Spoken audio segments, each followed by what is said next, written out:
Hello guys, कैसे हो आप सब। तो आज जो हम टॉपिक कवर करेंगे that will be types of thread. तो हमने जो लास्ट वीडियो में कवर किया था वो था हमारा फंडामेंटल प्रिंसिपल्स। मैं एक चीज़ बोलना चाहूँगी कि जिन्होंने भी सीए फाइनल के एग्जाम्स देने हैं या जिनको भी थोड़ा सा फोबिया, क्योंकि ऑडिट थोड़ा सा है, आप कितना भी पढ़ लोगे आपको वहाँ पे लगेगा कि आपका कुछ ना कुछ रह गया है। तो मैं यही सजेस्ट करूँगी कि ये मेरी जो छोटे छोटे मेरे पार्ट्स में जो वीडियोस अपलोड कर रही हूँ, ये आप अगर दिन में अगर आप एक बार भी सुन लोगे तो आपको ये चीज़ ध्यान रहेगी। तो बैक टू बैक आप लगा के सुनोगे तो 5 मिनट 6 मिनट्स को में एक टॉपिक कवर हो जाएगा। और मैं इसका पीडीएफ का लिंक आपको शेयर कर दूंगी, जो अराउंड 15 to 18 पेजेस में ये समरी पूरी खत्म हो जाएगी प्रोफेशनल एथिक्स की। तो आप इसको रोज ही एक बार सुन लेना तो आपको इजीली आपको रिटेन रहेगा आपके माइंड में कि क्या चीज़ है। तो अब हम थ्रेड्स की बात करते हैं। तो थ्रेड्स में क्या है हमारे पास, जैसे अगर हमें कोई फॉर एग्जांपल अगर हमें कोई प्रॉब्लम है, अगर हमें लगता है कि यार हमारे मुंह पे दाने निकल रहे हैं, यार हमें थोड़ी सी एलर्जी हो रही है, या हम जैसे डॉक्टर के पास जाएं तो हम उन्हें बोलते हैं कि यार हमें बॉडी में ठीक नहीं लग रहा, पिंपल्स हो रहे हैं, ये हो रहा है, वो हो रहा है। तो वो ये चीज़ें ना हो तो वो हम एक चीज़ सजेस्ट करते हैं, वो मेडिसिन का नेम साफ़ी होता है।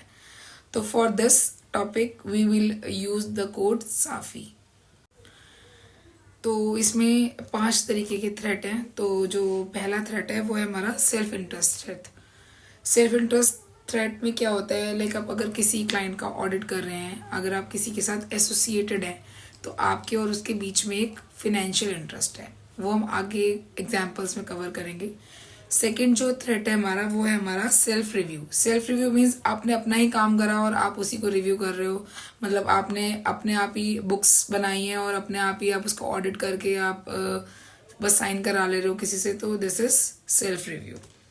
Third one is advocacy threat. आप अपने क्लाइंट के ही आप वकील बने हुए हो कि आप उसी को रिप्रेजेंट कर रहे हो, कोई चीज़ हो रही है तो, या उसी की वजह से आप चेंजेस कर रहे हो लॉज में, या करवा रहे हो, सजेशंस दे रहे हो कि यार ये चेंज कर लेते हैं तो अच्छा होगा, सो दैट आपके क्लाइंट को बेनिफिट हो। Fourth is familiarity interest threat. Familiarity threads में क्या होता है, लाइक अगर आप का ज़्यादा किसी से क्लाइंट बेस अच्छा है, या आपके क्लाइंट से टर्म्स अच्छे हैं, तो अगर उसके साथ कुछ गलत हो रहा है, अगर उसके लॉसेस हो रहे हैं तो वो आपको भी लग रहा है कि यार इसका लॉस हो गया है, तो ये this is called family threat. Last one is intimidation threat. Intimidation threat क्या होता है, डराना धमकाना। लाइक आपको क्लाइंट आपको डरा रहा है या धमका रहा है कि नहीं आप ये वाली रिपोर्ट इशू मत करो, ऐसे मत करो, वैसे मत करो। तो ये जितने भी मैंने अभी थ्रेड्स बताए हैं, these all are types of threads. तो will cover these one by example, क्योंकि आप वहाँ पर तो अपनी लैंग्वेज में लिख लोगे। द थिंग इज आपको समझ आना चाहिए कि थ्रेड्स किस किस टाइप के होते हैं, और इसमें अगर केस स्टडी आती है तो आपको किस थ्रेड के अंदर आपको उसको एक्सप्लेन करना है। तो अगर हम बात करें फाइनेंशियल सेल्फ इंटरेस्ट थ्रेड की बात करें, तो उसमें क्या है, लाइक हम इस एग्जाम्पल को हम सीन प्रैक्टिस के पॉइंट ऑफ व्यू से समझेंगे। लाइक आप पहले तो आप जैसे आप किसी क्लाइंट को लेने के लिए होता है कि आप स्टार्टिंग में किसी कोई अपना क्लाइंट बेस आपने बनाना है, तो आप उसको कम फीस ऑफर करोगे कि हाँ कोटेशन कम दोगे उसको कि हाँ इतने में आप उसका काम कर दोगे। लेकिन आप उसको कंपनसेट कैसे करोगे, उसको कंपनसेट करोगे कि आप उसको बोलोगे कि यार हम बिजनेस कर लेते हैं साथ में तो दोनों को बेनिफिट हो जाएगा। या फिर हम कह सकते हैं उसको कि अगर जैसे उसकी कोई इंफॉर्मेशन है जो उसने हमसे शेयर करी है, हम उसकी कॉन्फिडेंशियल इंफॉर्मेशन भी अपने फायदे के लिए यूज कर सकते हैं। सपोज उसका आईपीओ आने वाला है, या हमें अंदर की नॉलेज है उसकी कंपनी में क्या चल रहा है, क्या प्रॉफिट्स हैं, क्या कैश फ्लोज हैं, तो अकॉर्डिंगली हम शेयर परचेज करके और फिर बाद में सेल आउट करके हम प्रॉफिट अर्न कर सकते हैं। तो this will come under the self interest thread. उसके बाद आता है self review thread. Self review thread में क्या होता है, लाइक हम देखते हैं कि हम किसी कंपनी का ऑडिट करने जाएं, जैसे हमें किसी ने अपॉइंट करे अपनी कंपनी के लिए, तो हम वहाँ पर देखते हैं कि कंट्रोल्स हैं या नहीं है। इफ़ नॉट तो हम वहाँ पे कंट्रोल सजेस्ट करते हैं कि ये कंट्रोल्स होने चाहिए, सो दैट कोई भी फ्रॉड ना हो या अर्ली डिटेक्शन हो जाए, कोई ऐसी अगर पॉसिबिलिटी हमें लग रही है तो उस सेल्फ रिव्यू थ्रेट में क्या है कि हमने खुद ही क्लाइंट को कंट्रोल्स बनवाए हैं और खुद ही हम उसकी एश्योरेंस की रिपोर्ट इशू कर रहे हैं। दूसरा केस इसमें ऐसे हो सकता है, जैसे आपको पता होगा कि अगर हम किसी बैंक से लोन लेने जाते हैं, या अगर हमें हमारे बिजनेस चल रहे हैं तो हमें वहाँ पे CC limit, this is cash credit limit होती है ये। तो हम इसके लिए भी कहें कि हाँ हम क्लाइंट का गारंटर बन जाते हैं, उसको लोन चाहिए तो हाँ we will be guarantor for them. तो दिस इज कम्स अंडर क्योंकि हमने ही उसके फाइनेंशियल्स बनाए, हमने ही रिव्यू करे, हमने ही साइन करी उसकी ऑडिट रिपोर्ट जो वो बैंक में आगे प्रेजेंट करेगा, और हम ही फिर वहाँ जाके गारंटर भी बनने के लिए बोल रहे हैं। तो ये सारी चीज़ें जो फॉल करेंगी that will come under the self review threat only. Third क्या थ्रेट है, थर्ड इज एडवोकेसी थ्रेट। उसमें क्या है कि लाइक अगर हमें लगता है कि यार हमें क्लाइंट के लिए कुछ चेंजेस करवाने हैं जो उसके लिए बेनिफिशियल हो, तो उसमें क्या लिखा है, that is advocacy threat is promoting shares in entity when entry is financial statement audit client. अगर हमारा क्लाइंट है जिसकी हम ऑडिट करते हैं और हमें लगता है कि कुछ कंप्लायंसेस ज़्यादा हैं, कि हम यहाँ कुछ चेंजेस कराने हैं, तो हम क्या करते हैं कि हम सोचते हैं या सजेशंस देते हैं कि हम कुछ चेंजेस करवा सकें लॉ में। सेकंड क्या हो सकता है, second is acting as an advocate on their behalf. मतलब कोई केस है या कुछ कुछ भी, अगर जैसे इनकम टैक्स का मैटर है कुछ है, तो we act as their representative. Third is lobbying in favour of legislation on behalf of a client.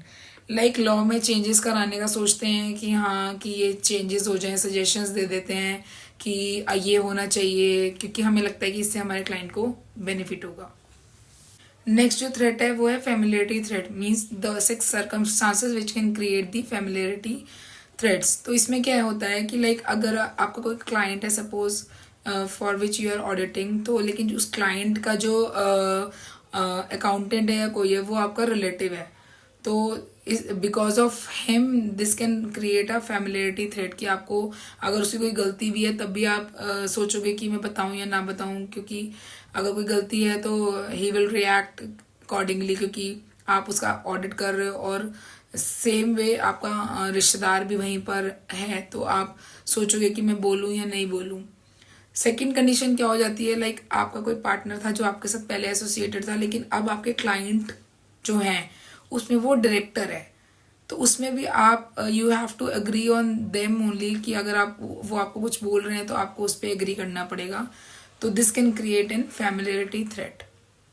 Familiarity threat में एक और थ्रेट हो सकता है कि आपने बहुत टाइम तक किसी क्लाइंट के साथ काम किया हो, मतलब लॉन्ग लास्टिंग, मतलब ओवर 10, 15, 20 ईयर्स आपकी जनरेशन ने भी उसके साथ काम किया हो, तो in that case also this can create a familiarity threat. Next is the circumstances which can create the intimidation threats. Intimidation threats means कि आपको सामने वाला डरा रहा है, लाइक वो कह रहा है कि अगर तूने ऐसी रिपोर्ट साइन नहीं करी तो वी विल फायर आउट, हम ऑडिट नहीं कराएंगे तुमसे, या कोई भी रीज़न हो सकता है वो आपको डराएं कि भाई sometimes like they offer gifts, और लाइक कोई फेस्टिवल ही होता है चाहे, दे ऑफर यू गिफ्ट कि हाँ हम ऐसा कुछ करेंगे, तो you will agree to their terms and conditions, की अगर रिपोर्ट सही भी नहीं है तब भी आप क्लीन रिपोर्ट दे दोगे उनको, या उनके फाइनेंशियल्स ठीक नहीं है, पोजीशन ठीक नहीं है, फाइनेंशियल पोजीशंस ठीक नहीं है, तब भी वो आपसे उसमें मैनिपुलेशंस करा सकते हैं। तो this is all comes under the intimidation threats. So I think we have covered till now the fundamental principles and type of threats. तो ये मेरा पार्ट 1 का सेकंड पार्ट हो गया ये, क्योंकि इसके बाद ये एक ही ये 1 पेजर ही समरी है मेरी जो भी मैंने प्रिपेयर करी है, तो आप जब देखोगे you will get to know. तो ऐसे ही मैं आगे और सारे टॉपिक्स कवर करके अपलोड करते रहूँगी। सो इफ़ यू लाइक और यू रियली थिंक कि this is helping you guys, so you can share it with your friends whose exams are there in November 24 to help them. तो आप please इसे share करें और follow my channel. Thank you.